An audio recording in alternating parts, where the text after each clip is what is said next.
So, hey guys, this is Aditya Raj Gupta and in this video I'll gonna start with CSS Grid।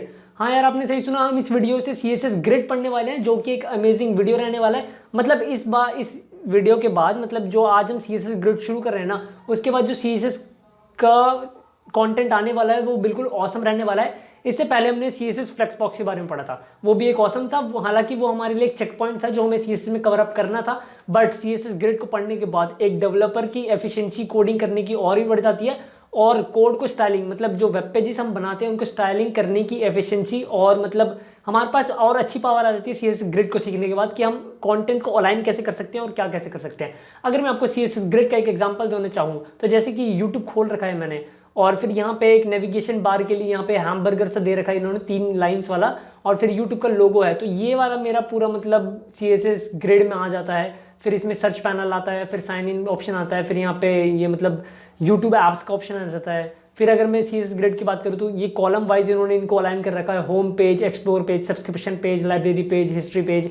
And then अब मैं home page की बात करूँ तो यहाँ पे इन मतलब मेरी फोटो एक अलाइनमेंट कर रखी है इन्होंने। फिर इस वाले रो में इन्होंने जस्ट जहाँ पे वेब डेव डिबगर लिख रखा है वहाँ पे इन्होंने 3 रो बनाए हैं, मतलब एक फोटो के लिए, एक फिर वेब डेव डिबगर के लिए। यहाँ पे पहले इन्होंने एक बॉक्स बनाया होगा, फिर यहाँ पे एक सब्सक्राइब का यहाँ पे इन्होंने वो बटन के लिए एक बॉक्स बनाया होगा, फिर उनको ग्रिड के हिसाब से अलाइनमेंट दी होगी, मतलब इतना कंटेंट इसको कवर देना है, इतना कंटेंट इसको कवर देना है, इतना कंटेंट इसको कवर देना है। फिर यहाँ पे इन्होंने इस वाले में 6 कॉलम्स बनाए होंगे, home, videos, playlist, channels, about. And फिर वीडियोस के लिए उन्होंने 5 कॉलम्स बनाए होंगे, उससे पहले उन्होंने एक बॉक्स दिया होगा उसको पहले। तो यही सारी चीज़ें यार CSS ग्रिड में आती है, और इसे सीखने का जो मज़ा है ना यार, वो बिल्कुल डबल हो जाता है। कब?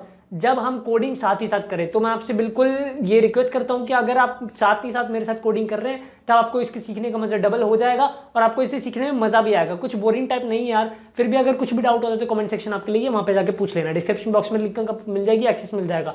उससे पहले मैं बता दूँ कि मैंने बहुत सारे ऑसम वीडियोस बना रखी है यार। मेरे HTML का कंटेंट ऑलरेडी कवर्ड हो रखा है, जिसकी प्लेलिस्ट की लिंक आपको मिल जाएगी डिस्क्रिप्शन बॉक्स में, वहाँ पे जाके आप एक्सेस कर लेना उसे। और इस मतलब वेब पेज पे आके, यानी मेरे HTML और प्लेलिस्ट पे आके, अगर आपने HTML के कंटेंट नहीं आता है, आपको HTML के बारे में कुछ नहीं पता है, तो यहाँ पे आके आप इसको प्लेलिस्ट को सेव कर सकते हैं यहाँ से बुकमार्क करके, और आपकी ये प्लेलिस्ट हो जाएगी। और CSS का तो मेरा कोर्स चल ही रहा है, और CSS में जल्दी ये खत्म होने वाला है, और जल्दी मैं एक ऑसम वीडियोज़ यानी पूरी HTML CSS को कवर करने वाली एक वीडियो लाने वाला हूँ, जो कि बिल्कुल मीडिया क्वेरीज को यूज़ करके, मतलब रिस्पॉन्सिव वेबसाइट रहने वाली है वो। और मैंने एक फ्रंट एंड डेवलपमेंट स्किल्स के ऊपर भी एक ऑसम वीडियो बनाई है, जो कि ये वाली वीडियो है। इस वीडियो में मैंने ये बताया है कि मतलब क्या क्या एसेंशियल स्किल्स होती है, इंपॉर्टेंट स्किल्स होती है, कि अगर आपको एक फ्रंट एंड डेवलपर बनना है तो आपको क्या क्या, मतलब कितना टाइम किस चीज़ को देना है और कैसे क्या करना है। मैंने हर चीज़ इसमें एक फ्रंट एंड डेवलपर के लिए कवर कर रखा है। तो इसका लिंक मतलब इसका भी एक्सेस आपको डिस्क्रिप्शन बॉक्स में मिल जाएगा, वहाँ पे जाइए और क्लिक करिए और वीडियो जरूर देखिए, और जिनको जरूरत है उनको जरूर शेयर करना है ये वाली वीडियो, क्योंकि बहुत ऑसम वीडियो है ये। और जिम वेबसाइट तो आपको यहाँ पे मिल जाएगी आके। तो बिना देरी करे अपने CSS वाले चीज़ को, मतलब जो CSS ग्रिड वाला जो हमारी चीज़ है उसको शुरू करते हैं यार। तो मार्कअप प्लेग्राउंड में आके मैंने एक क्रिएटिंग ए बेसिक ग्रिड, मतलब ये वाला प्रोजेक्ट क्रिएट कर लिया है, और ये आप सिंपली कर सकते हैं, मैंने हर वीडियो में बता रखा है ये। और यहाँ पे बॉडी टैग से स्टार्ट करूँगा, तो यहाँ पे मैं एक डिव क्रिएट कर लूँगा, और जिसका क्लास क्या रहेगा यार, क्लास तो आपको पता ही है क्लास क्या रहता है। तो इसका क्लास रहेगा कंटेनर। ऑलरेडी मतलब मैंने आपको बता रहा है कि हर चीज़ में क्लास क्या रखते हैं हम, तो ये सारी चीज़ें आपको तो पता ही होगी ऑलरेडी। अगर आप नए हो तो सबसे पहले इसको सब्सक्राइब जरूर करना चैनल को यार, प्लीज़, इससे मेरे को मोटिवेशन मिलता रहता है। और मैं इस डिव को एज यूजुअल क्लोज कर दूंगा, और इसमें मैं क्या करूँगा कि बहुत सारे आइटम्स बनाना चाहूँगा, जैसे कि जिससे मैं आपको बता सकूँ कि कौन सी चीज़ें हम कैसे अलाइन कर सकते हैं। तो उसमें मैं आइटम्स में क्या करता हूँ, मैं डिव में ही कुछ क्लासेस दे सकता हूँ, जैसे कि आइटम दे देते हैं हम, आइटम्स दे देते हैं, वो आपके ऊपर डिपेंड करते हैं कि आप क्या देना चाहते हैं क्लास। तो मैंने क्लास दे दी है ये, यहाँ पे इक्वल टू का साइन गलत आ गया गलती से मतलब। और इस डिव को मैं सिमिलरली क्लोज करना चाहूँगा, और बिल्कुल ये क्लोज हो चुका है। और यहाँ पे क्या लिख देते हैं, आइटम 1 सिमिलरली, और मैं यहाँ पे कुछ 7-8 डब्बे क्रिएट कर लेता हूँ सिमिलरली। तो इसमें भी आइटम्स है ना, जैसे कि तो कितने हो गए, 1 2 3 4 5 6 7 8, एक और कर लेते हैं Ctrl+V।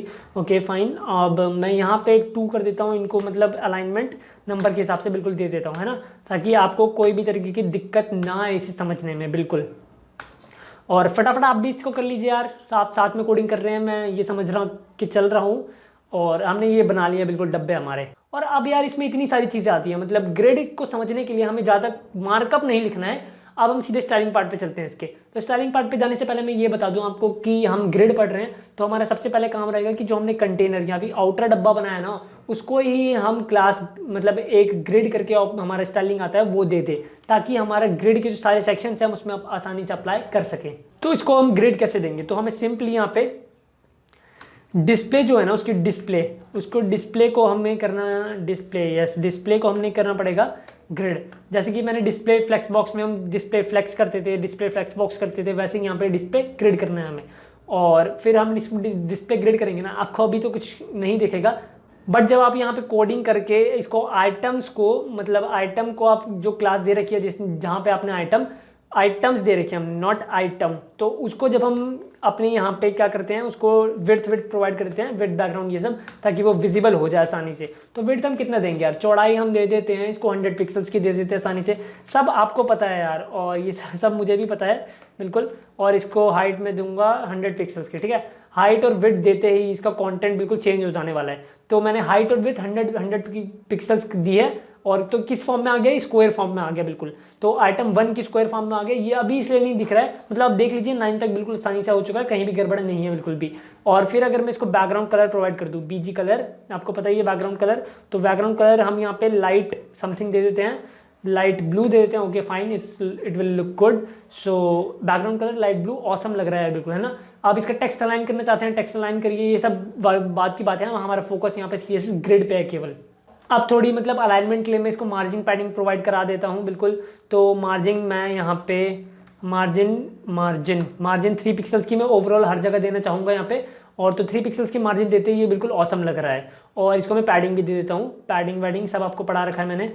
तो पैडिंग अगर आपको कुछ भी एक्सेस मतलब इसका नहीं पता है कि क्या कर रहा हूँ मैं मार्जिन पैडिंग, तो मेरी पीछे वाली वीडियोस में आपसे विनती है कि पीछे वाली वीडियोस देखिए जाके, तभी आपको ये सारी चीज़ें समझ आएगी। ये मैं सोचना कि मैं बीच से कुछ पढ़ा रहा हूँ, अगर आप चैनल पर नहीं हो तो पैडिंग में भी इसको पैडिंग 5 पिक्सल्स की प्रोवाइड कर देते हैं। पैडिंग ज़्यादा रखना चाहूँगा मैं यहाँ पे बिल्कुल, तो पैडिंग दे दी इसको 5 पिक्सल्स की।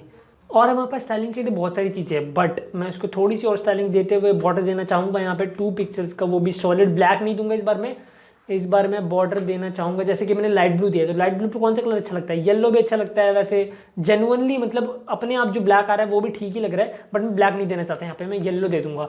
और पिंक भी दे सकते हैं हम बिल्कुल, पिंक भी लाइट ब्लू पे बहुत अच्छा लगता है। तो येलो मैंने बॉर्डर दे दिया है, ऑसम लुक लग रहा है ये। और अब मैं यहाँ पे जो हमारा मेन चीज़ है ग्रिड, स्टाइलिंग हमारा हो गया पार्ट, थोड़ा सा स्टाइलिंग दे दिया हमने। अब ग्रिड कैसे काम करता है ग्रिड, मतलब जैसे कि मैंने आपको शुरुआत में बताया था कि यूट्यूब वाले सेक्शन में यूट्यूब था पहले, मतलब उसका हैमबर्गर वाला था, फिर यूट्यूब का लोगो था, फिर था उसका सर्च पैनल वाला ऑप्शन, फिर यूट्यूब ऐप्स के ऑप्शन थे, फिर वहाँ पे मेरी फ़ोटो थी, मेरी मतलब जो यूज़र है वहाँ की उस पर फ़ोटो थी लॉगिन, फिर वहाँ पे होम पेज पे उसका था, फिर जब कॉलम में आते हैं तो वहाँ पे होम डिज़ाइनिंग कस्टमाइजेशन जो भी चीज़ आती है, म्यूज़िक वो सारी चीज़ें थी वहाँ पे। तो हमें वैसे बिल्कुल डिज़ाइन करना है। बट इस वाले जो वीडियो है हमारा, मैं आपको बेसिक बताने वाला हूँ। हम वीडियो को जो मतलब हम जो वेबसाइट है उसका डिज़ाइनिंग तो तभी कर पाएंगे ना जब हम बेसिक जानते हैं किसी चीज़ की। तो we will know the basic of these things in this video only. तो यहाँ पे उसके लिए हम क्या प्रॉपर्टी लिखते हैं, ग्रिड टेम्पलेट कॉलम्स, ठीक है। आ गया हमारा, वैसे भी ये क्या कहते हैं एमिट में आ चुका है ग्रिड टेम्पलेट्स कॉलम। अब इसको हम कितना देना चाहते हैं, जैसे कि मैं पहले वाले को ज़्यादा देना चाहता हूँ तो 300 पिक्सल, फिर दूसरे वाले को मैं ज़्यादा मतलब कम देना चाहता हूँ, और लास्ट वाले को मैं बीच का देना चाहता हूँ, इन दोनों के मतलब जो सेंटर पार्ट, तो वो ऐसे आ जाएगा बिल्कुल अलाइनमेंट होके। तो आपने देखा कि ये बिल्कुल आइटम 1 वाला जो हमारा 300 पिक्सल्स की जो विड्थ है ना वो कवर कर रहा है। 300 पिक्सल्स की विड्थ कहाँ तक होगी, आइटम 1 से 300 पिक्सल्स यहाँ तक होगा बिल्कुल, फिर आइटम 2 के बाद और आइटम 3, तो अलाइन हो चुका है, सीरीज ग्रिड में आ चुका है। अगर इसको कम ज़्यादा करना चाहते हैं कम ज़्यादा करके भी दिखा सकता हूँ मैं आपको। यहाँ पे मैं इसको 100 कर दूँ तो ये बिल्कुल 100 हो रहा है, 100 में तीनों ऐसे ही हो जा रहे हैं। अब सोचने वाली बात ये है कि पहले वाले में, एक मिनट मैं उसको वापस 300 करता हूँ, कहाँ गया ये रहा, तो 300 कर दी मैंने यहाँ पे। तो जब मैंने, आप ये सोच रहे होंगे कि 300 करा यहाँ पे, तो ये क्या हो रहा है कि आगे और स्पेस ले रहा है, बट मैंने उस वाले में तो 100 ही रखा और अगले वाले में 200 रखा, तो वहाँ पे क्या हो रहा है, वहाँ पे कुछ तरीके की स्पेस क्यों नहीं ले रहा है यार, ऐसा क्या दिक्कत आ गई इसमें। तो सिंपल समझने की बात ये है कि हमने जो इसकी अलाइनमेंट के लिए विड्थ दी थी और मतलब हाइट जो दी थी बॉक्स की, वो भी तो 100 पिक्सल दी थी ना, इसलिए जो फर्स्ट वाले में ज़्यादा गैप मिल रही है, और सेकंड वाले में जो मैंने ग्रिड टेम्पलेट कॉलम अलाइन करा है ना वो मैंने 100 पिक्सल्स दिया है, इसलिए वो कुछ भी गैप नहीं ले रहा, वो अपने उसमें ले रहा है। आप ये भी यहाँ पे नोटिस कर सकते हैं कि जब मैं यहाँ पे ये जो कॉलम वाला है ना, ये 200 पिक्सल्स की एक्स्ट्रा ले रहा है, एक्स्ट्रा ही 300 पिक्सल्स नहीं जा रहा है, अपना 100 पिक्सल्स वो कवर कर रहा है। अगर मैं 400 की दूँ ना, तब ये यहाँ पे बिल्कुल 300 पिक्सल्स एक्स्ट्रा लेगा। 100 पिक्सल्स वो अपने बॉक्स के अंदर ही जाएगा बिल्कुल, है ना। मतलब 100 पिक्सल्स तो ये अपना विड्थ ही ले रहा है और फिर 300 पिक्सल्स वो एक्स्ट्रा ले रहा है। अगर इसको मैं बॉर्डर दूं तो आपको बिल्कुल पता चल जाएगा। तो ये आपका टास्क रहने वाला है, बॉर्डर दे के देखिए आप कि मतलब कैसे काम कर रही है ये चीज़ें, तभी आपको चीज़ें समझ आएगी। अगर मैं आपको सब चीज़ें बता दूंगा तो आपको बिल्कुल भी चीज़ें समझ नहीं आने वाली। और कमेंट सेक्शन में जरूर पूछ लेना कुछ भी डाउट हो तो। और अगर मैं इसको भी बढ़ा दूँ 100 पिक्सल से, अगर मैं इसको 500 पिक्सल्स कर दूँ ना, तो आप जादू देखना कि ये बिल्कुल अपना 100 पिक्सल्स देगा और फिर 400 ये भी आगे बढ़ा देगा। और लास्ट वाले में तो आपको पता ही है कि लास्ट वाले दिख नहीं रहा हमें, बट वो 100 पिक्सल की एक्स्ट्रा विड्थ ले रखा है, जो कि हमने 200 दे रखा है। 100 पिक्सल तो ये आइटम 3 में ही हो गया और आगे वो और 100 पिक्सल्स की विड्थ ले रहा है। तो कितना ऑसम है यार CSS ग्रिड टेम्पलेट्स। आपने सोचा होगा कि कैसे अलाइन करेंगे यार, हम फ्लोट प्रॉपर्टी यूज़ करके कर सकते हैं क्या? हाँ बिल्कुल, फ्लोट प्रॉपर्टी यूज़ करके हम इन चीज़ों को आसानी से कर सकते हैं, बट फ्लोट प्रॉपर्टी में हमें ध्यान रखना पड़ता है कि यार इसको मतलब डिस्प्ले फ्लेक्स दो पहले, मतलब भारी वाले डब्बे को, फिर ये दो वो दो। पर हमारे पास जब अगर बेटर ऑप्शन है तो why not to use the better option instead of that complicated one. So that's why मतलब मैं इसको प्रेफर करता हूँ। CSS ग्रिड तो बहुत अच्छी चीज़ है। और यहाँ पे ऑसम चीज़ें भी हमारे पास, ऑसम चीज़ें अगर मैं कहूँ तो आपको ऑसम चीज़ें मतलब कि अगर यहाँ पे ना जैसे कि 200 पिक्सल्स दे रखा है मैंने, तो अगर मैं इसको ऑटो कर दूँ तो ऑटो में अपने आप चीज़ें हो जाती हैं अपने आप देखते हैं क्या होता है यहाँ पे, अपने आप ऑटो करा था ना मैंने कि नहीं करा था, बिल्कुल 400 500 और लास्ट वाला यहाँ पे चीज़ ऑटो हो रहा है। अगर मैं इसका ऑटो सेक्शन यहाँ से उठा के, यहाँ से मैंने ऑटो उठाया और यहाँ पे कर दिया इसका ऑटो, तो ये अपने आप सेंटर वाला हमारा अलाइन होगा, अपने आप हमारा सेंटर वाला अलाइन हुआ। अब कैसा अलाइनमेंट ये काम करता है वो देखते हैं। पहले तो हमने 400 दिया, फिर ऑटो दिया, फिर 200 दिया, तो ये क्या कर रहा है कि मतलब पहला जो 400 है, पहले आइटम 1 ने 100 पिक्सल्स दिया, फिर 300 वो एक्स्ट्रा ले रहा है, तो 400 उसने विड्थ कवर कर लिया है। पर आइटम 2 जो है ना, उन दोनों के बीच में आना चाह रहा है। उन दोनों का बीच का क्या होगा, इस विड्थ के हिसाब से लेगा। ऐसा नहीं है कि जितना भी है उनके बीच में आ जाएगा, ऐसा बिल्कुल नहीं है। अगर इसकी विड्थ 400 है, उसकी विड्थ 500 है, तो उन दोनों के जो बीच में जो कंटेंट होगा ना, ऑटो करते ही उसका सारा स्पेस इधर आ चुका है बिल्कुल। और भी चीज़ें होती हैं हमारे पास ग्रिड टेम्पलेट कॉलम में, अगर मैं आपको वो बताना चाहूँ तो मैं वो भी बताऊँगा आपको बिल्कुल ज़रूरी। तो जैसे कि हमारे पास FR भी होता है, FR एक यूनिट होती है CSS में। तो 1 FR अगर मैं इसको दे दूँ, मतलब ये एक ही हमारा कॉल मतलब स्पेस ऑक्यूपाई करेगा। और जो पूरे विड्थ में मैं इसको 4 FR देना चाहूँगा और इसको मैं पूरी लाइन में 1 FR ही देना चाहूँगा। तो अब देखते हैं, तो आपने समझा होगा कि ये कैसे काम कर रहा है, 1 FR 4 FR और 1 FR। तो अगर आपको नहीं समझ आया तो मैं आपको बताने के लिए हूँ यहाँ पे। 1 FR ऐसे काम कर रहा है कि मतलब वहाँ वो अपनी स्पेस ले रहा है, एक आइटम 1 आइटम 4 और आइटम 7 के बाद वो एक अपनी स्पेस ऑक्यूपाई कर ले रहा है। अब उतनी ही स्पेस वो अगले वाले 4 FR के लिए लेगा। मतलब सेकंड वाले में जैसे हमने 4 FR दिया ना, तो उतनी स्पेस 4 जगहों पे ले लेगा। और आइटम 3 में भी हमने 1 FR दिया है तो 1 FR लेगा। और अगर मैं आपको इसका और अच्छे से समझाऊं और अगर यहाँ पे 1 कर दूं, तो तीनों में 1 है, तो इसका मतलब क्या है, इक्वल स्पेस लेंगे ना ये लोग, तो वही होने वाला है बिल्कुल यहाँ पे। तो इक्वल स्पेस इसने भी लिया, इक्वल स्पेस इसने भी लिया, इक्वल स्पेस इसने भी लिया। अब जैसे आप देंगे, जैसे कि पहले वाले को आपने 2 दे दिया, दूसरे को 3 दे दिया, एंड वाले को 1 ही दे दिया, तो उसी के हिसाब से लेगा ना यार। तो ये बिल्कुल सिंपल सी चीज़ है। अगर मैं इनकी विड्थ चेंज कर दूँ ना और इसको एक कॉमेंट आउट कर दूँ, इनकी विड्थ जैसे कि पहले वाले की विड्थ नहीं, वो तो ठीक है, विड्थ इसमें नहीं करना, सॉरी, विड्थ वाला मुझे इसमें ही करना है। 1 मिनट, मैंने सबको ही हटा दिया। FR वाला हम अपना रखते हैं वापस वैसे ही, और इसको मैं हर को 400 विड्थ प्रोवाइड कर दूँ। तो ऐसा नहीं है कि हमें गैप देना जरूरी है, हम अलाइनमेंट करना चाहते हैं यार, अपने गैप देना जरूरी बिल्कुल भी नहीं है। तो यहाँ पे आपने देखा होगा कि ऑसम तरीके से, अब जो आपकी इमेजिनेशन होगी कि हमें मतलब ऐसा वेबसाइट में लाना है, इधर इतने कॉलम्स में इसको इतना देना है, फिर इधर कॉलम्स में इतने इसको देना है, फिर इसको इतना देना है, मतलब जैसे कि लोगों को हमें इतना ही पार्ट देना है, तो उसको 1 FR दे दिया, चलो बढ़िया है, ठीक है। फिर हमें सर्च वाले ऑप्शन है ना, वो ज़्यादा हमारा कंटेंट कवर करे, हमें वो चाहिए, तो उसको 4 FR ऐसे दे दिया। अगर आपको FR समझ नहीं आ रहा तो आप पिक्सल्स में दे दीजिए। कुछ भी डाउट है कमेंट सेक्शन में जरूर पूछ लेना। फिर जैसे कि हमें तीन ही कॉलम्स बनाने हैं, हमें टेबल टाइप बनाने हैं, 3 ही कॉलम्स बनाने हैं और ऐसी अलाइनमेंट करनी है। हमें मान लो फोटोज़ लगानी है, जैसे कि म्यूजिक का हम वेबसाइट बनाते हैं, तो म्यूजिक वेबसाइट्स में क्या होता है, वहाँ पे हम जाके सुनते हैं, तो ये वहाँ पे अलाइनमेंट ऐसे ही करी होती है CSS ग्रिड यूज़ करके। यार समझने वाली बात यहाँ पे ये आती है। और जैसे कि आइटम 2 आइटम 3 आइटम 4, तो आसानी से अलाइनमेंट हो गया। अगर मैं एक को ज़्यादा दे दूँ, मतलब फर्स्ट वाले को मैं ज़्यादा इसको विड्थ नहीं, अब यहाँ पे 2FR कर दूँ, फर्स्ट वाले के लिए यहाँ पे 2FR कर दूँ, तो ये बिल्कुल आसानी से चेंज हो जाएगा ना, अपनी स्पेस ही ऑक्यूपाई करेगा। 2FR मतलब वहाँ पे गैप आ गया बिल्कुल। तो ये वाली बात समझने की यहाँ पे। तो ये चीज़ें यहाँ पे CSS ग्रिड में है और ये चीज़ें सारी बिल्कुल ईजी है। और एक ऑसम चीज़ मैं और बता दूँ आपको, अगर यहाँ पे मैं ये वाली प्रॉपर्टी यूज़ करूँ, हाँ यार हाँ बिल्कुल ये वही प्रॉपर्टी थी, इसके लिए मेरे को एक बार इसको हटाना पड़ेगा, मतलब इसको कमेंट आउट कर देता हूँ मैं। और यहाँ पे रिपीट रिपीट रिपीट रिपीट कर दूँ मैं चीज़ों को, रिपीट, एक मिनट, रिपीट की स्पेलिंग शायद रॉन्ग हो गई, हाँ अब ठीक है ये। और इसको मैं, जैसे कि हमारी चीज़ें कितनी हैं, 10 ऑटो कर देता हूँ इसको मैं, 10 ऑटो। तो ये सारी चीज़ें रिपीट हो जाएगी एक के बाद एक। तो जैसे कि आपने देखा ऑसम आइटम 1, आइटम 2, आइटम 3 सारी चीज़ें बिल्कुल रिपीट हो चुकी हैं।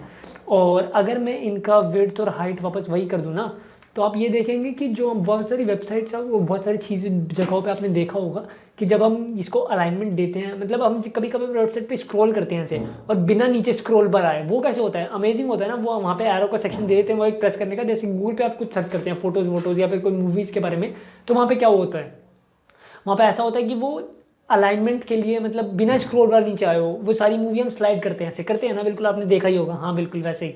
तो ये वैसे ही हो जाएगा वहाँ पे, बिल्कुल स्क्रॉल बार आया नहीं आया, बट हमारे आइटम्स इधर शिफ्ट हो गए, बिल्कुल रिपीट हो रहे हैं एक के बाद एक, और ऑटोमेटिकली ये बिल्कुल हो रहा है। कितना औसम है यार ये, बिल्कुल मतलब आप CSS ग्रिड में आपको सीखने के लिए बहुत सारी चीज़ें मिली होगी यार। और यही नहीं यार, थोड़ा न्यूटन स्कूल के बारे में भी जान लेते हैं, जिसके कारण मैं आपको ये सारी नॉलेज प्रोवाइड कर पा रहा हूँ।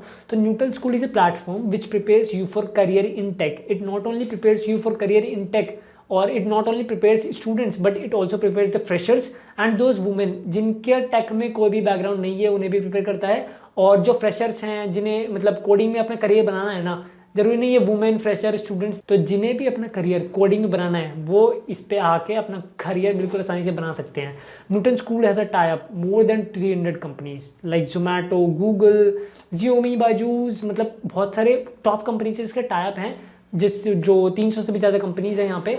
और अंडर इट्स पे आफ्टर प्लेसमेंट स्कीम, जब तक आपका पैकेज 5 लाख CTC से ऊपर नहीं लग जाता ना, तब तक आपको यहाँ पे पढ़ते रहना है without giving any single penny. मतलब यहाँ पे आपको कोई भी फीस नहीं देनी है, बस आपको पढ़ते रहना है। जब तक आपका पैकेज 5 लाख से ऊपर नहीं लग जाता, तब तक आपको कोई भी फीस नहीं देनी है। अगेन मैं इसको रिपीट कर रहा हूँ। और यहाँ पे सबसे अच्छी बात यह है कि मतलब आपको यहाँ पे पहले ट्रेन करा जाता है, फिर आपको एक 6 months full stack development course provide करा जाता है। और यहाँ पे लर्निंग पर्पस के लिए न्यूटन स्कूल ने एक लॉन्च पैड भी निकाल रखा है। तो जब आप इस वेब पेज पर आके, जिसका डिस्क्रिप्शन में आपको लिंक मिल जाएगा, लॉन्च पैड पे क्लिक करेंगे ना, तो आपका ये वाला वेब पेज खुलेगा। ये वाला वेब पेज खोलने के बाद आप कर सकते हैं स्टार्ट नाउ पर फ्री। और फिर अगर आप एक न्यू यूज़र है, तो आपको यहाँ पे एक आईडी क्रिएट करनी पड़ेगी, रजिस्टर करना पड़ेगा। अगर आप एग्जिस्टिंग यूज़र है, तो यहाँ पे आप लॉगिन करिए और ट्रैक्स वाला फील्ड मिलेगा आपको यहाँ पे। जैसे कि मैंने बताया था, आप कोई सा भी कोर्स मतलब कोडिंग से रिलेटेड यहाँ पे कर सकते हैं, और यहाँ पे आपको सारी चीज़ें मिल जाएगी। फिर आप प्लेग्राउंड सेक्शन में क्लिक करेंगे, तो आपको यहाँ पे प्लेग्राउंड, जैसे कि मैं मतलब ये अपना प्लेग्राउंड में ये होता है कि हम जो भी अपने प्रोजेक्ट बना रहे हैं, जैसे कि हम प्रोग्रामिंग भी काम करना चाहते हैं, प्रोग्रामिंग भी कर सकते हैं। हम ये क्या कहते हैं, HTML CSS वेब डेवलपमेंट काम कर सकते हैं, वेब डेवलपमेंट काम कर सकते हैं। और कॉन्टेस्ट के लिए, जैसे कि इस वाले पेज पे ही आके, यहाँ पे कॉन्टेस्ट है ना, कॉन्टेस्ट पे आके आप देखेंगे कि न्यूटन स्कूल अपने बहुत सारे कॉन्टेस्ट ऑर्गेनाइज करता रहता है। जैसे कि इसके प्राइस मनी बहुत होते हैं यार, और गुडीज़ भी इसमें बहुत अच्छे अच्छे मिलते हैं। तो जब आप इस पर आके अपना कॉन्टेस्ट देखेंगे, जैसे कि मैंने भी रजिस्टर किया था, बट मैंने इसको आगे खेला ही नहीं। तो मतलब ये सारी चीज़ें हैं कॉन्टेस्ट, आप लिंक मिल जाएगा आपको डिस्क्रिप्शन बॉक्स में, आइए उसको एक्सेस करिए आसानी से। तो यही है कुछ जानकारी न्यूटन स्कूल के बारे में। और अब हम अपने वापस बैक टू द प्रोजेक्ट चलते हैं। तो हमारा प्रोजेक्ट ये रहा। हम कहाँ पे थे यार, हाँ अच्छा, हम यहाँ पे ऑटो वाले पे थे। और अगर मैं इसको 3 कर दूँ और 3 कर दूँ, तो ये और फिर भी औसम लगेगा। कुछ अलाइनमेंट की चीज़ें होती हैं यार, बस समझने में हर चीज़, मतलब कुछ भी हम नई चीज़ सीखते हैं तो होता है ना। जैसे कि मैंने उसको 10 दे दिया, तो पूरे इनके डब्बों के हिसाब से वो पूरे 10 ले रहा था। क्यों ले रहा था? क्योंकि डब्बे हमारे वहाँ पे बड़े हैं। वहीं अगर मैं डब्बे का साइज़ वहाँ पे छोटा कर रहा था, क्या हो रहा था वहाँ पे कि वो सारे एक ही लाइन में आ जाते हैं। हमारे स्क्रोलिंग वाला जो चीज़ था वो आ ही नहीं रहा था वहाँ पे। तो जैसे कि यह आ गया बिल्कुल। और अगर मैं इनको 3 ऑटो कराए मैंने, मतलब 3 स्पेस लेंगे ये। अगर मैं इनको 4 ऑटो कर दूँ ना, तो ये 4 स्पेस लेंगे। इन्होंने 4 स्पेस लिया। सिमिलरली मैंने 10 ऑटो करा था, तो 10 एक लाइन में आराम से आ गए थे, तो इसलिए वैसा हो गया था। अब यहाँ पे ग्रिड गैप करके भी चीज़ आती है। तो ग्रिड, अच्छा यहाँ पे अब आ गया है बिल्कुल एमिट में ग्रिड गैप। अगर मैं इसका 2 रैम प्रोवाइड कर दूँ, भी ऐसे ही सिमिलरली काम करेगा। ग्रिड गैप में क्या होता है कि उसके जो बीच में है, ग्रिड्स के बीच में, मार्जिन में क्या होता है, मार्जिन में होता है कि चारों तरफ आ जाती है, चाहे वो कहीं पे भी हो, बॉक्स हमारा डब्बा, ये जो भी चीज़, वो चारों तरफ उसके आ जाती है। पैडिंग क्या होता है, अंदर से आती है। पर ग्रिड गैप में क्या होता है कि जो हमें बीच में अगर उसके मतलब अलाइनमेंट चाहिए ना, हमें स्पेस चाहिए बीच में, तो वो हम ला सकते हैं इक्वली। तो जैसे कि मैंने यहाँ पे 2 mm का ग्रिड गैप प्रोवाइड करा है, वो बढ़िया है। और आपके हिसाब से आप कितना भी ग्रिड गैप मतलब गैप दे सकते हैं, और आप जितना भी आप ग्रिड गैप चाहते हैं। और इसको, ये तो बेसिक था आज की वीडियो में, इसके बाद हम और भी औसम चीज़ें CSS ग्रिड में पढ़ेंगे। तो यार जाने से पहले मैं ये बोल दूं कि आपको चैनल पर अगर नए हो तो सब्सक्राइब कर देना, और वीडियो अच्छी लगे तो यार लाइक कर देना। और जिन्हें इन वीडियो की ज़रूरत है, मतलब जिन्हें वेबसाइट डेवलपमेंट का कोर्स सीखना है ना यार, उन्हें इस वीडियो को जरूर शेयर करना। और तब तक के लिए कोड करते रहो, पढ़ते रहो। Bye bye.